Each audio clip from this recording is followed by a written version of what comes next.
ini sudah sakit. Kita harus mengganti sistem pemerintahan ini. Kita yang harus berjuang. Kebijakan politik dan ekonomi pemerintahan Orde Baru menjamin stabilitas politik dan mencapai pertumbuhan ekonomi. Indonesia telah berhasil menekan jumlah angka kemiskinan serta pada tanggal 1984 telah berhasil mencapai tingkat swasembada pangan. Bahkan, Indonesia juga berhasil mencapai tingkat pertumbuhan ekonomi yang relatif tinggi, yaitu rata-rata 6% per tahun. Selain itu, Indonesia juga dianggap berhasil mempertahankan tingkat konsistensinya untuk menyusun anggaran APBN yang selalu berimbang dan berhasil menurunkan laju pertumbuhan penduduk. Dalam bidang ekonomi, Indonesia telah berhasil mencapai tingkat pertumbuhan ekonomi yang cukup tinggi. Keberhasilan pertumbuhan ekonomi dan kestabilan politik yang telah dicapai pada masa Orde Baru tidak terlepas dari pendekatan sentralistik pemerintah Orde Baru. Akan tetapi, dalam jangka panjang pendekatan itu tidak begitu menguntungkan bagi kesinambungan pembangunan dan kestabilisan nasional karena sistem tersebut akan menghasilkan kesenjangan sektoral antara pusat dan daerah.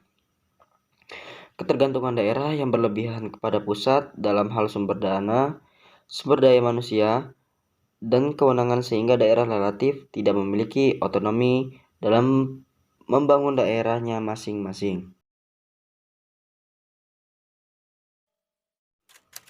Awal tahun 1980, terjadi perubahan politik, ekonomi, sosial, dan budaya sebagai dampak pembangunan masa Orde Baru.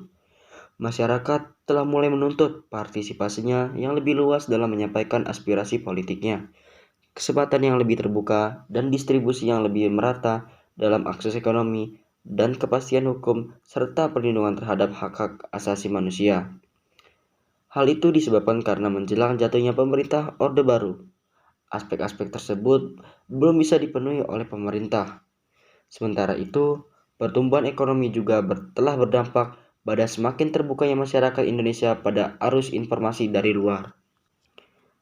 Akibat arus globalisasi dan keterbukaan lahirlah berbagai tuntutan politik rakyat yang berkembang menjadi gerakan-gerakan protes dan demonstrasi, baik yang dilakukan oleh para pelajar dan mahasiswa maupun oleh massa rakyat.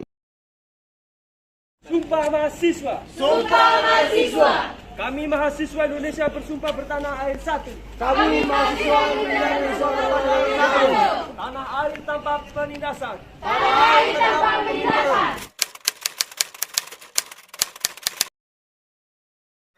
Krisis multidimensi yang melanda negeri ini telah menjadi penyebab lahirnya gerakan reformasi dan jatuhnya pemerintahan Orde Baru pada tahun 1998. Krisis multidimensional yang melanda bangsa Indonesia telah mengurungi kepercayaan masyarakat terhadap kepemimpinan Presiden Soeharto. Ketidakmampuan pemerintah dalam membangun kehidupan politik yang demokratis, menegakkan pelaksanaan hukum dan sistem peradilan. Pelaksanaan pembangunan ekonomi yang berpihak kepada rakyat banyak telah melahirkan krisis kepercayaan. Sebab-sebab berakhirnya pemerintah Orde Baru adalah ketidakmampuan pemerintah dalam mengatasi persoalan bangsa dan negara seperti krisis politik, ekonomi, sosial, dan hukum.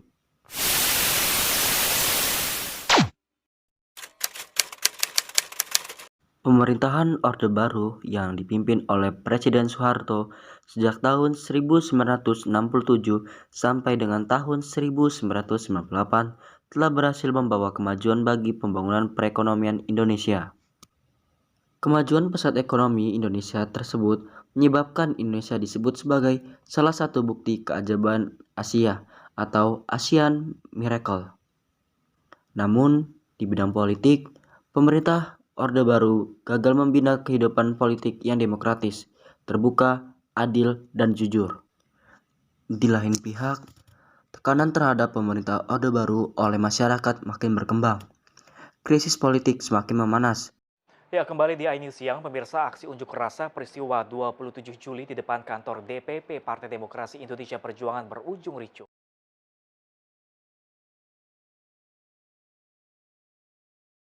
Peristiwa itu menimbulkan kerusuhan yang membawa korban, baik kendaraan, rumah, pertokoan, perkantoran, dan korban jiwa.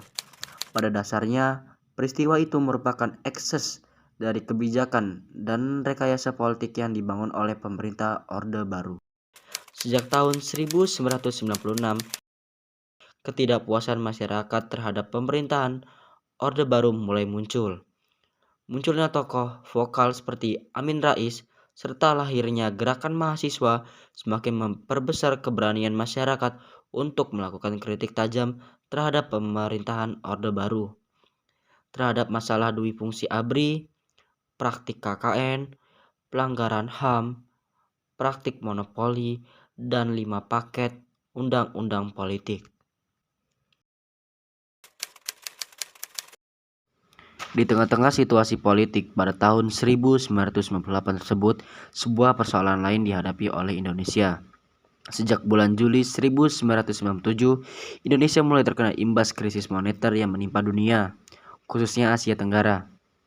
Struktur ekonomi nasional Indonesia pada saat itu masih lemah untuk mampu menghadapi krisis global.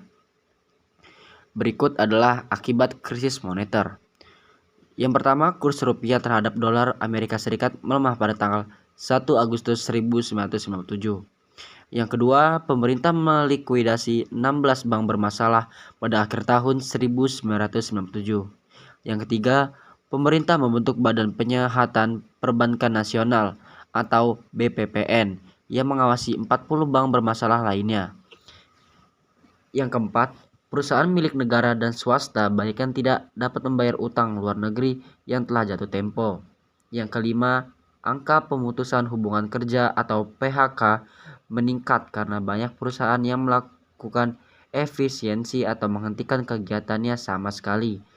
Yang keenam, persediaan barang nasional khususnya 9 bahan pokok di pasaran mulai menipis pada akhir tahun 1997. Krisis politik dan ekonomi yang berkembang di Indonesia mendorong terjadinya krisis di bidang sosial. Ketidakpercayaan masyarakat terhadap pemerintah akibat tidak mampu mengatasi krisis ekonomi yang menghimpit bangsa Indonesia mendorong perilaku masyarakat yang cenderung negatif. Kekuasaan kehakiman yang bebas dari kekuasaan pemerintah belum dapat direalisasikan pada masa Orde Baru. Bahkan, dalam praktiknya, kekuasaan kehakiman menjadi pelayan kepentingan para penguasa dan kroni-kroninya. Oleh karena itu, tidak mengherankan apabila yang dianggap bersalah bebas dari hukuman dan seseorang yang dianggap tidak bersalah malah harus masuk penjara.